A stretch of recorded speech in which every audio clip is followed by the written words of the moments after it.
एक तरफ पाकिस्तानी माँ, दूसरी तरफ अमेरिकन माम। फर्क देखने के लिए तैयार हो? बेटा, रोटी ठंडी क्यों हो गई? क्या मैं तुम्हारी नौकरानी हूं? Honey, dinner is in the microwave. Warm it up, okay? Love you. 95% लाए हो?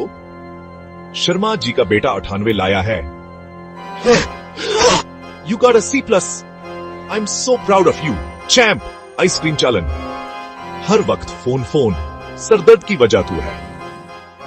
Sweety, do you need a new iPad charger? हाँ, ये सिर्फ मजाक है, लेकिन मानना पड़ेगा, पाकिस्तानी माओं की बात ही अलग है। लाइक करो अगर तुम्हें अपनी मां की याद आ गई हो। कमेंट में बताओ, तुम्हारे घर में कौन सी मां है, पाकिस्तानी या अमेरिकन स्टाइल? सब्सक्राइब करो मजीद ऐसे मजाहिया वीडियोस के लिए।